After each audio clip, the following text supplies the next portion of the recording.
Now keep in mind, I'm a platform specialist who knows a lot about the Ohio Farm Bureau and history, real world history. But it's interesting for me to have gotten my hands on so many artifacts that I can go back, in addition to have analyzed millions of documents, and we're talking millions of documents. I can go back and then look at 1968. This is June 1968, and this is Hormel on the back. And this is obviously a British ad. You can see that. But they put fireworks right there. That's awesome. But it says, in many families, ham harks back for generations and is a holiday tradition in America. They call us pigs, the Rockefellers and the Rothschilds and the Royals. But listen right here. For this, America's first ham in a can, the famous Hormel can, shaped, boned, and trimmed, then baked in savory juices, will be their first. So this is the first ham in a can. Ham in a can. Ham in a can. Yeah, so what's interesting is the head of the American Farm Bureau during this time, during the 1960s, which was siphoning the rights to the Ohio Farm Bureau and the American Farm Bureau. His name was Charles Schuman. And when George Bush, as director of the CIA, becoming the vice president of the United States illegally, they found some loophole, and then the Ohio Farm Bureau was like, why don't we just let him? And then if he does this, we can kill him. We can kill him. And so Arthur Shapiro was going to be first. We wanted to get some more information from him. They knew it was coming, and Big Papi was most likely going to be silenced, if you will. And then they shot Arthur Shapiro. So there's like a big missing link there. Big missing link. But whenever you see ham in a can, or you see our largest, pork and Smithfield Foods going to China, and you're like, wait, how'd that happen? Like overnight? Boop, boop. It's usually because the Rockefeller plot is in motion.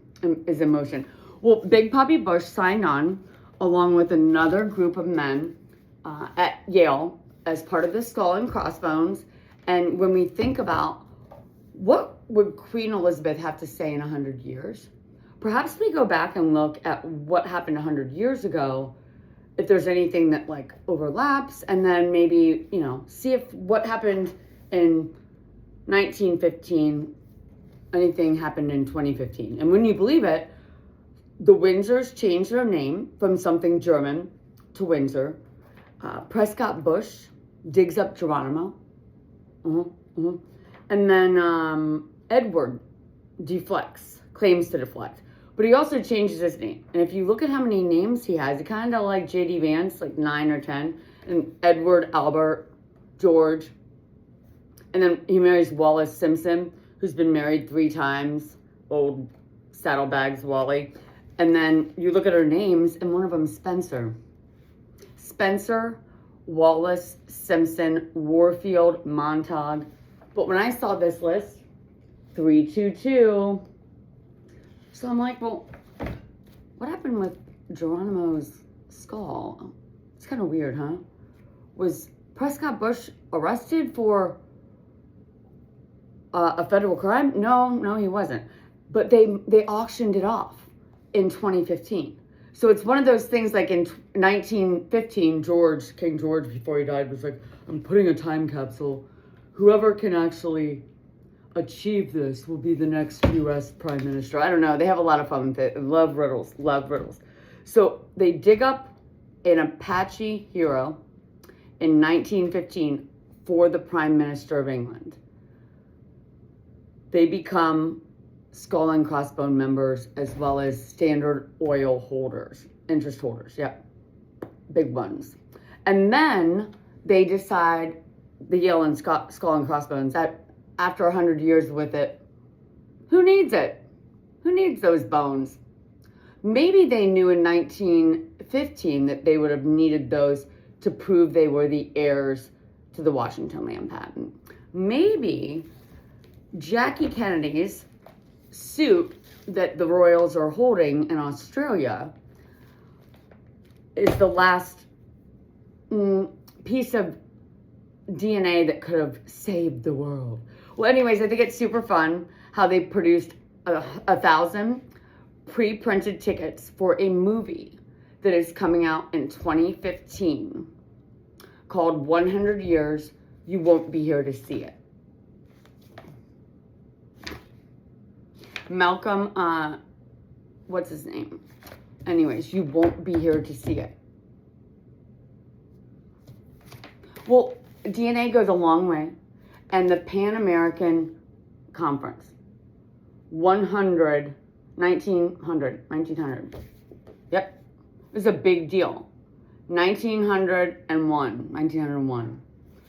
1901, they went out with a bang. They blew it all up. Because, I mean, when you look at what they built up there, you're like, oh, there are all these government buildings. Oh, there was the Department of Agriculture. Where'd you see this? Yeah, I got my hands on one of the books. There aren't many that survived. Watch. We're like, streets of Mexico. But, I mean, they built, like, an entire city. The stadium. But wait until you see these buildings. There's blood all over this. But, you know, President McKinley was killed. They're unbelievable. And then you come to find out, like, they burned them all down. But yeah, the Department of Agriculture. And then the other side of a bridge, it was all, I know who designed that bridge. So 1901, they, as you drive in from Delaware. So this is Lafayette Square and the Soldiers Monument. What soldiers? Revolutionary. Why? So you could change it. Elmwood Avenue.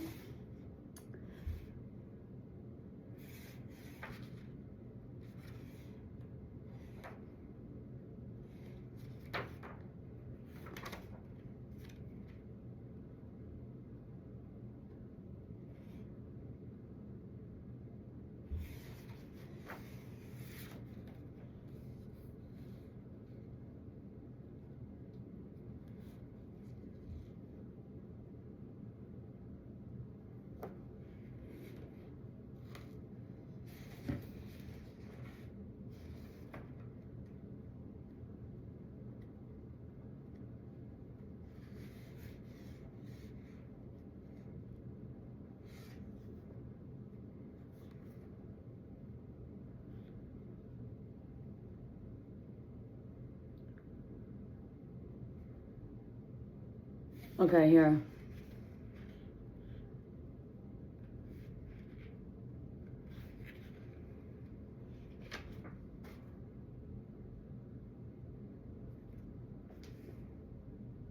Yeah, here. You have the electric tower. Look, they built the electric tower. You have the U.S. Department of Agriculture being built for this event. There, government buildings. And then the U.S. Department of Horticulture. You know, if you want to know how sometimes there have been massive changes in the U.S. Farm Bureau, and maybe how the Rockefellers have taken out entire groups of people, Temple of Music, and then the New York State Government Building. Yeah, because President McKinley, they're like, who needs it? Who needs it?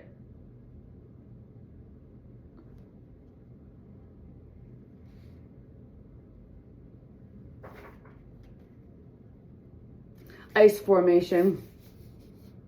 Kind of looks like today. Well, what else happened in 2015 is that St. John's Church and Cemetery at the Elms of Maslin in North Lawrence, Ohio, had been kind of hijacked. When I walked in there, I'm very familiar with espionage, and after understanding that there have been massive changes to U.S. agriculture without farmers knowing and without U.S. citizens knowing, and Dick Cheney, you know, did away with our Clean Water Act under the name George H. Dunlap. I have every right to make sure that there isn't some level of quite frankly, terrorism, and it is terrorism. Whenever the wills and testament of historical founders of the U.S. Farm Bureau have their wills and testaments amended to encourage terrorist and hazardous waste on agricultural land, U.S. agriculture, it's an act of terrorism. In 2015 is when the movie kicks off, you know? So remember how her dress, we know that that's in a vault with a different date. The movie, the 100 Years We Won't Be Here to See It, that is actually kicking off in 2015, or kicked off in 2015. Kicked off in 2015 because they were so certain after receiving 100% of the mineral rights and then defaulting the Elms that this plot was done. I mean, that they had it in the bag. They had it in the bag. And under Willis and under Kerr and under Littlejohn. Kerr, look him up, Richard Kerr, he's the head of the CIA, director.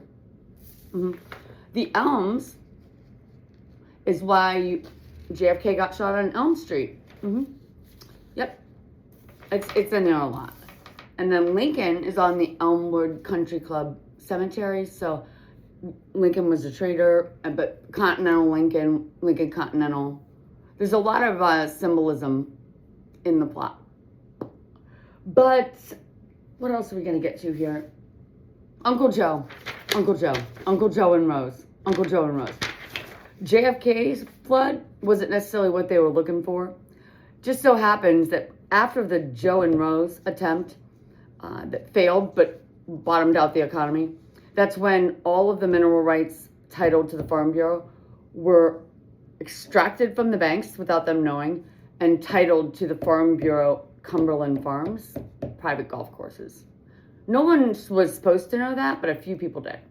But anyways, Uncle Joe is Big Joe Kennedy. A lot of people might not know this, but he and Rose, they lived overseas during World War II. Yeah, in the UK, England. They worked for the Prime Minister. Okay. He comes back. He's barred from politics. His son, I think they tried to find a loophole. Joe, they killed him.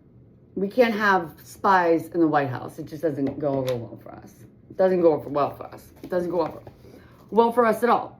So we have Joe. But for the record, the founder of the Farm Bureau out of Cadiz, Ohio, his name was Hugh Dunlap. He married Sarah Jane Kennedy. Their first son, his name was Robert Kennedy Dunlap. So that was long before, in the 1800s, I believe the Kennedys even came along. The Farm Bureau Trust was established in 1867, but for the record, as far as Robert Kennedy, the Robert Kennedy of Ohio trumps the Robert Kennedy and the Joe Kennedy of Massachusetts. They were a family scripted, I believe, to hijack the remaining heirs, not only of the Farm Bureau, but of the National Trust. Key people, well, I already know. Rudolph Steiner, and then Cyrus Stoner, and then Wilton, Helen Wilton. When you line it up, it gets kind of like, whoa. When you let anti-AI unravel the Rockefeller plot, even back then, you were like, that's a little bit of a coincidence.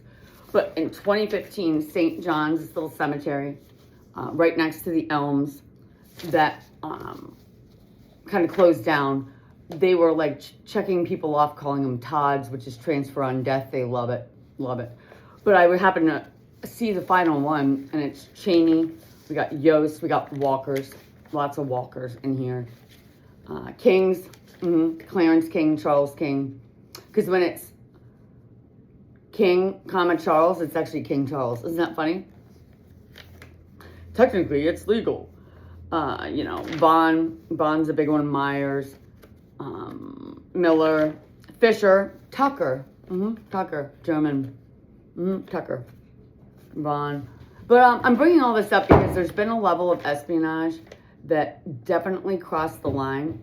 I'm very familiar with what's legal and what's not. And the Queen and King of England, along with a lot of big investors that had hung on to all of these assets and mineral rights and property and securities and patents and permits that they held claim to since the 60s, they came roaring back. They all think that they are owners of the United States. In fact, the Queen even changed her little thing to dollars. It said crowns and now it says dollars. But they did so illegally, and there's something that UK should know. In the United States, we have a definition of an individual called protected class.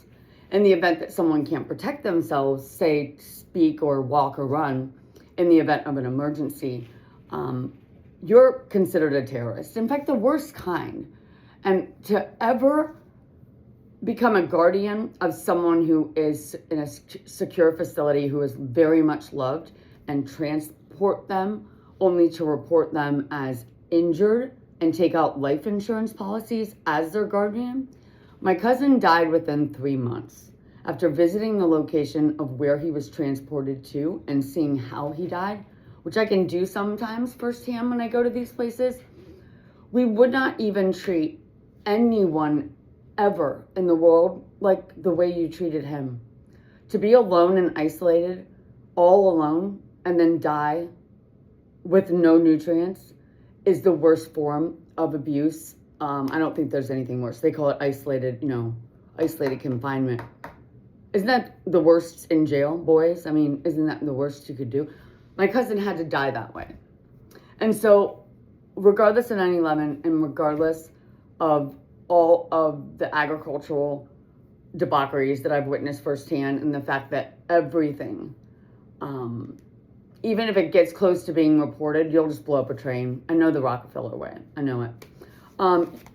If anyone in this world has any level of compassion and any level of common sense, why would we ever transfer federal mineral rights for money, right? If you can be bought off and you think that you're a millionaire and that's the answer to everything, you know, back in the day, we used to have we're talking 1700s, like back in the day, like 1700s. No, in the beginning, we had a few different ways that we could test if someone was a traitor or not. The problem is they got crazier and crazier, meaning like less and less normal. They just had no even respect for their own next of kin. So one of the ways is the old story, shoot this apple off your child's head. And even if they could hit the apple, we still killed them, because we wouldn't do that test in the United States. We wouldn't put a child in that situation. We would put their child just to see if they were gonna do it. You know, there's a big difference. But we would kill the parent either way, and most likely kill the child, because evil breeds evil. And if the Bush family hasn't shown us that, I don't know what to say. I don't know what to say. But Rose Elizabeth Fitzgerald Kennedy. Rose Elizabeth Fitzgerald Kennedy was the name that had been updated on the Emma Goodman Willard Washington trust that had been hijacked ahead of 9/11, but had been long targeted by Standard Oil and the royal family. Nobody wants to come and take our land necessarily. They just want the mineral rights, and they have been stripping them just unrestricted. I mean, since 2019, we're not going to be here in 100 years. It's kind of a pun on, it's like a, hey, ha, ha, ha. We're watching the movie in our bunkers, you know, our 1,000 bunkers that opened our bunkers. Oh my God. I mean, seriously, Orwellian or what? But if we want to look at, and this whole plot is predicated on having so many people involved, and how many Epstein files? I think it's like up to 3 million files have been released. Hey, thanks, guys. It's all part of making you feel like you get some level of satisfaction, but just sending you down another rabbit hole that leads you nowhere. Someone granted him a bank, and the UK was granted the farmer's trademark as well as Rudolf Steiner. And I did the work. I have so much. I mean, we won't need to go to court. And I have blood work, like blood samples that, trust me, people. I went deep. And I've also confirmed that it was Dick Cheney who accepted my dad's TRA benefits. Under Epstein, as a college student, that's why he worked at the Dalton School. For a short period of time, he had to work there because they had to have somebody accepting some college level or school level benefits. It's an amazing plot. You open a family tree that you need to target covertly. You offer bounties on their head, and then they pay people out for life insurance or, you know, through positions as president. And then once they sign on, you know, you have them by the balls when you take down 2 buildings in New York and bomb the Pentagon. Who's going to come forward? You know? On the contrary, you might just turn to the Clintons and just kill anyone who makes you threatened. This is not a world we can continue living in. And so I'm going to be working with a few legal professionals that I understand global law. And from a global perspective, this whole plot has done a lot of damage in a lot of areas and will continue poisoning people and stealing from people and ruining their lives with no respect for children and women. And there's where we've crossed the line way, like, you know, if you wanted to have a bounty game, all you needed to do is just say, hey, let's go to war, you know, but you know you can't win that way. Instead, you covertly poisoned people, killed people en masse, and then created a slew of fake identities using U.S. veteran records, U.S. veteran IDs, and Secret Service stuff. Our president and vice president, Dick Cheney and Bush, way crossed the line. And definitely what we love about them being 100% complicit in 9/11 is you can't say Sammy and Prescott and, you know, Big Poppy never sat there with, you know, Bounce on Little George. Like, this is the one thing we gotta do in life. Because it's just crazy how dedicated they were. They dug up people's graves.